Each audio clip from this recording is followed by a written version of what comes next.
Happy Monday from the Patriot Times Live. I'm Brianna Timmons, and today we are broadcasting from the Roscommon County Road Commission.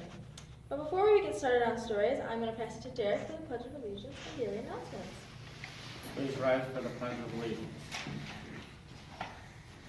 I pledge allegiance to the flag of the United States of America and to the republic for which it stands, one nation, under God, indivisible, with liberty and justice for all. Good morning, this is Derek with a special announcement for juniors and seniors. The custom designed varsity jackets are now available. The jackets are high quality wool and genuine leather coats bearing our great school colors. The jackets are $239 and embroidered personalization is available for additional cost. School patches and Chanel will be provided by Charlton Heston Academy at a later date. For purchase details, contact Mrs. Sinisco in the high school office. As a reminder, there is a father-daughter dance on February 10th to be hosted by the Bluegill Optimist Club. An event page has been set up on Facebook for complete details and RSVP information. Additionally, the school has received a shipment of CHA polos. You can purchase them for $10 at the elementary wing office. Now we go to Corinne for today's weather report.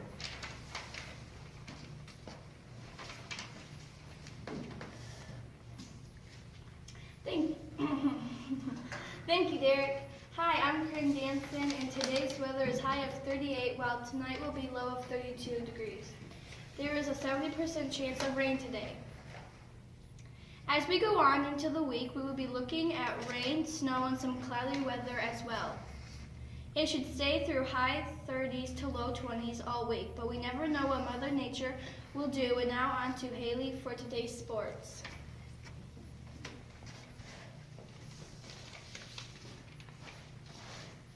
Thank you, Corinne. Now for today's sports report. Middle school boys and girls basketball games were canceled last week. The boys' game was rescheduled for this Thursday at 5 o'clock, along with the girls' teams Thursday at 6, both at Skills. Varsity girls had a game this Friday in Grayling against Grayling. The girls' game didn't go as well as they hoped, scoring 9 points and Grayling with 31. Boys and girls bowling teams had to meet Saturday at High Score Lanes in West Branch. Girls against the Ascota Owls taking 1 point, and boys against the Alcona Tigers taking 4 points. Boys bowl at 11 next week at Saturday the 28th. CHA is hosting the meet at High Score Lanes. Boys bowl at 11 a.m. and girls at 2 p.m. High school girls have a basketball game tomorrow in Bear Lake. Now to Destiny featured staff member. Thank you, Haley. Today I'm here with Miss Juanita, one of the longtime bus drivers here at Charlton Heston Academy. How are you, Miss J? Fine. Okay, so what led you to be a bus driver? My daughter is a special needs child downstate, and I was spending a lot of time at the school, and a bus driver position came open, and been driving ever since. So how long have you been driving buses? 8 years. That's a long time. So to you, what's the best thing about being a bus driver? Well, the interaction with the kids. And then what's the worst thing? Sometimes the weather can be pretty hectic, but I'd say that's probably the worst. Well, that's good. Well, thank you for joining me today.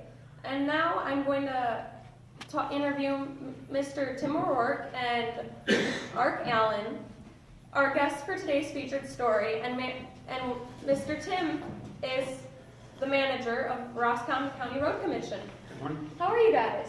Good. That's good. So, Mr. Tim, how long have you been the manager here? This is my 10th year. That's a long time. And then what kind of responsibilities do you have? Well, I do the oversight for the budget and all the money matters and policy. I enforce all policy that the board creates. And then I have daily interaction with operations. And what is your position? I'm a foreman. So what's your responsibilities here? My responsibilities is to do all the maintenance and oversee all the maintenance on all the roads in half of the county. That includes the state highways, I-75, M55, things like that. So how many plow trucks are there?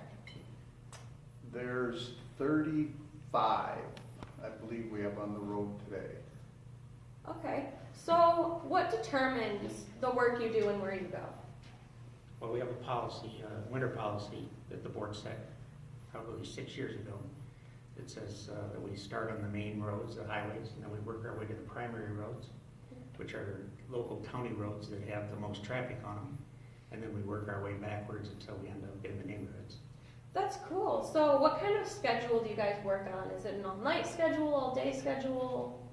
It's primarily we're 7 to 3:30, Monday through Friday, and anything other than that is overtime, and it's on a call-in basis as needed. So we have night patrol guys in the wintertime, and if they feel that the roads, if it needs attention, then they call in enough people to do it. And then, of course, I do the same thing on weekends during the day. So. That's cool. So what do you think would make your job hardest?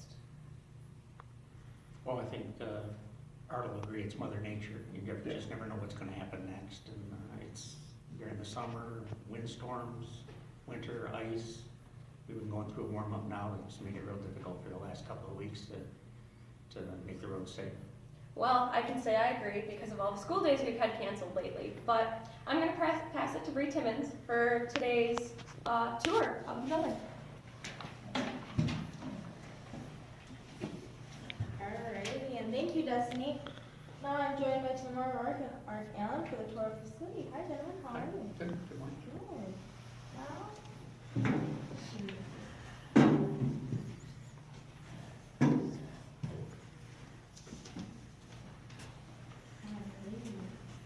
how long has this facility been around?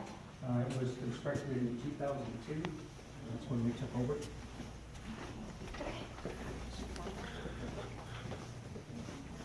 How many types of this facility? There's probably 6 main areas.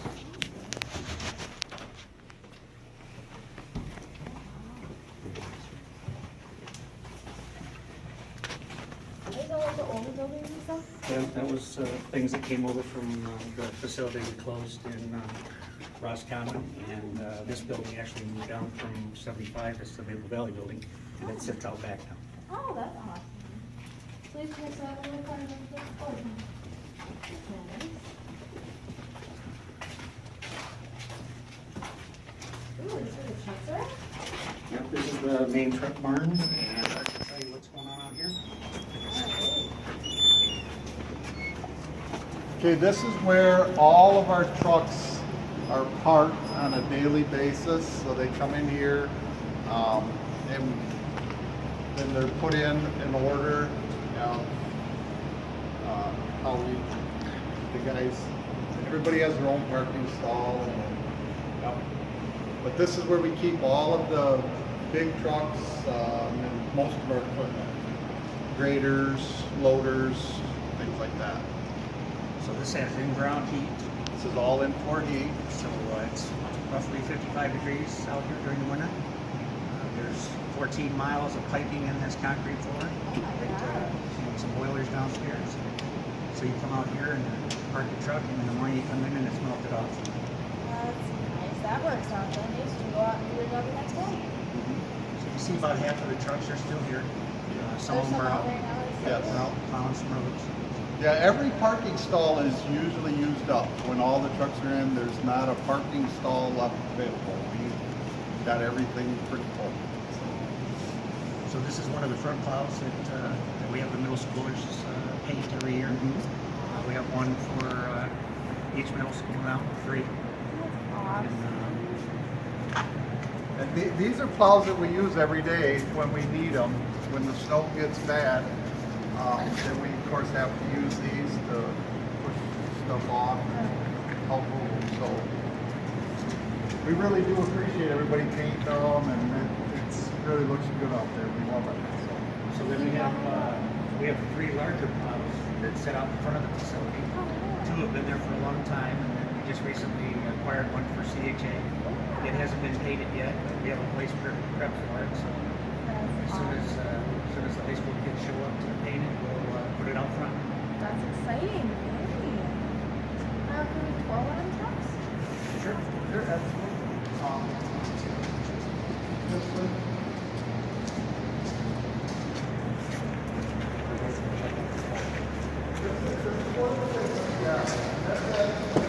That's a wing plow that comes down, and what that does is we can use this blade to clean off the driving lane, and then this wing will help us clean the shoulders so that we can do a lot more roads a lot faster and get to, because remember Tim explained to you how we have to do the state highways and then the major primaries and then get to locals. Well, the faster we get off of those and get into the locals, the happier everybody is. So that's been a big help for us. Oh my.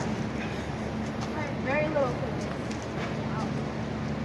Wow. That's all your controls. That's going to be all your blade controls are up there, and then you have your salt control. That up on the dash is for a backup camera, so that you know Oh, they you have. can look back and say, oh, that's nice. Yep. So you see what's going on.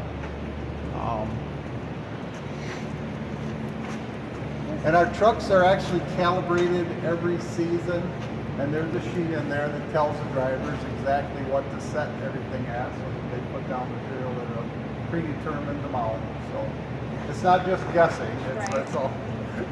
But how much salt do you guys go through? Like here? That really depends. Probably overall between the state highways and the county system, it's probably 7,000 or 8,000 tons a year. So we're about halfway through right now. We're just starting to bring more salt in for the second half of winter. Oh my. We have large barns outside that are filled with salt and salt sand mix, and then we have a huge pile of sand outside as well. So we can show you what it does. These are the brine tanks. So we put brine in to wetten the salt and the sand before it goes down. It keeps it from spraying everywhere. It comes down and lands and starts to work. And then Art already told you about the wing plow. And then maybe he can explain to you the back end. This is the actual sanding and salting operation.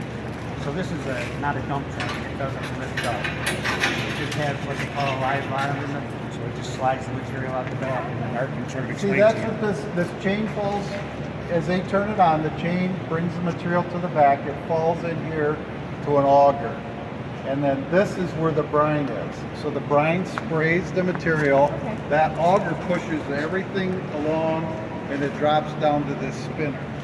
Then this spinner actually turns around, and that's what applies the material actually to the road.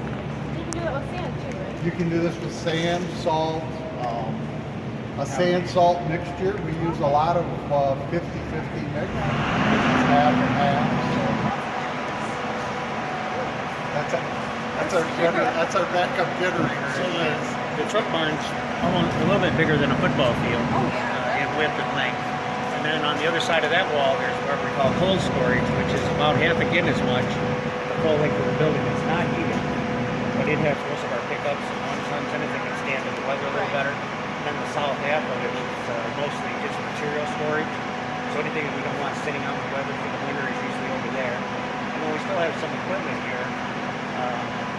The grader is still sitting down here, and there's some other equipment down further that we keep here. We've got brooms that we use in the spring to clean the sand that we put out all winter. We clean off the road, so we need brooms to sweep that off out of the shoulders. And then, like I say, it's an entire other building. And then there's the Maple Valley building is out back, and then we have 2 salt barns out back. So overall, we have 40 acres here, and I think about 13 of it is paved. So there's an awful lot of asphalt outside of this building. Yeah, we have to keep that scraped off just like anybody else. And then we have fuel stations here, so in-ground fuel, where we keep 20,000 gallons of diesel fuel and 10,000 gallons of gas all the time, because it takes a lot of fuel to keep all this running during the winter. Especially big trucks like that. Yeah, they average 60 to 100 gallons of fuel per day on a normal day. Well, someone got his job. sidewalk down to the mechanic shop. You gotta keep all this stuff on the road somehow. You can see we generate an awful lot of sand and dirt, and that's cleaned up quite often.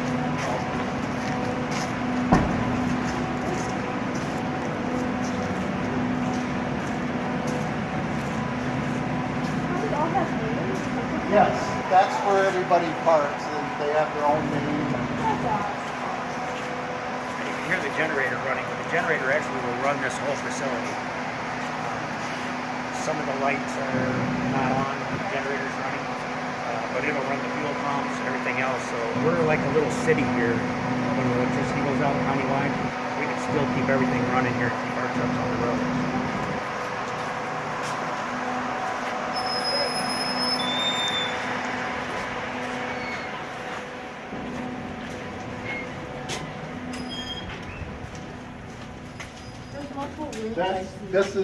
That's my office down that way, and Justin, he's one of our other foremen. He does half the county, I do half of the county.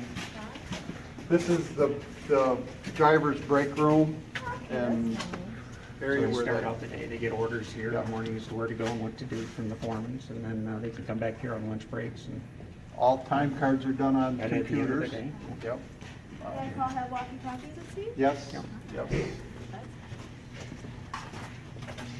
These are all from, we have a rodeo every year. It's like an equipment rodeo. So we go out back and we it's a safety day, and we have games that we set up that we use equipment and trucks for and compete, and these are the winners all sign the shirt That's every year. So, Our testing lab, we have, currently we have 4 people working in our engineers department.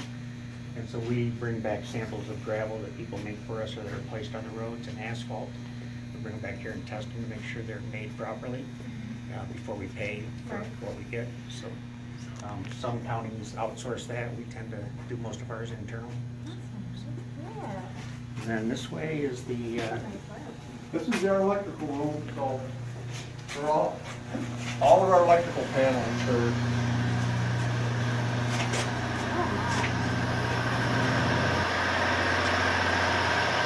This is our mechanics bay. We have 6 of them. We have 2 in-floor hoists so we can lift up trucks up off the ground and work underneath them. You can see we have large trucks, small trucks. This is actually their truck to go out and take on the road to make repairs. We have a lot of times where things break down and they can't get back here, so we'll go out and service flat tires and that kind of thing out of the road. We have 3 full-time mechanics, and then we have a shop foreman. Here right now, but that's his office. And then on the other side of that, there's a fabrication area. We have an overhead crane for this part and that part, so we can lift heavy objects off of the trucks. We manufacture our own trucks here. We put them together. So we buy all the pieces and then have somebody put each one of these salt trucks together internally. And then beyond that, there's a wash bay, so you can drive through at any time during the day and wash everything off of your truck because salt's very corrosive.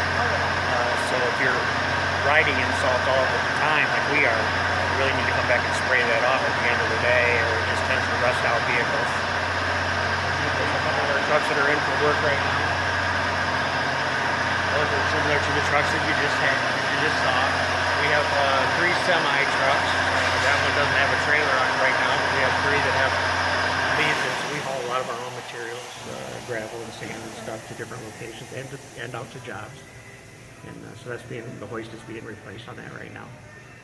And then I will show you real quick the parts room. So to maintain a fleet like this, we have to have parts on hand all the time. Right. So probably 2 or 3 local companies are constantly delivering us parts because we're constantly using parts with 3 mechanics working on things, replacing small items and stuff you need to have. So this is our parts room. It's probably as big as most stores, local stores, but we have multiple things to fix things. And then this is the small tools area. So part of our responsibilities are when trees go down, we have to go get them chopped up and get them off the roads. Oh, so you guys do that, okay. Yeah. And then we also work on We call it canopy work, is to try to keep the trees up away from the road, so sunlight can get to them. It'll help us melt it off quicker. When we put the salt down, we want this to activate from the sunshine and the warmth. So I think we've got probably 20 different saws, pole saws and regular saws, chainsaws, and in a big windstorm or something, there's lots of limbs down, they're probably all out being worked. So, and then we have tons of small tools, plate compactors and blowers, and there's the pumps, water pumps, because when you get something flooded, you want to be able to pump the water away. Yep. So. And then lots of signs, you know, when we go out, we have to put signs everywhere, so. Keep But, safety. yeah, there's probably one of everything, I would think, in this room. And then all the safety stuff is back here as well, so if someone needs a vest or a hard hat or something like that, this is where they come to get it. So. But you can see up on the top wall just how many fan belts you have to keep a fleet like this alive. Yeah. And The then, whole yeah, collection. this wall is Filters. nothing but like light bulbs and filters and, I mean, just from air filters Oh to my oil gosh. filters to headlamps to top lights, windshield wiper blades, Everything. yeah. You guys are so clear, so things. So many of everything. But how many employees do you guys have? Currently, we're 32. 9 in the administrative staff up front, and then 23 drivers. We carry 6 temporary drivers. So what we have allowed is people to come in that don't have the driver's license that we require. You need a special state CDL driver's, commercial driver's license. And if you don't have that, in the past you couldn't work here, but now we're hiring people that don't have it, and then we're helping them to get the CDL. So they come here and we train them how to drive and teach them what they need to know to pass the test. And so it's a way to get in to the road commission that was never available before. Right. We I think it's a currently great have career. 3 this year that have never been in a plow truck that we have trained. And they're out there right now. Personally, That yep, is personally I've exciting. rode with all of them and worked with them all, and they've come along real well. We like the program. I think it's going to be beneficial in the future. Hey, I might check that out for myself. There you go. Yes. All right, well, thank you, gentlemen, All very right, much. thank It was you. an awesome experience. And I'm Brianna Timmons, and this is Patriot Times Live, and we're signing off. Bye.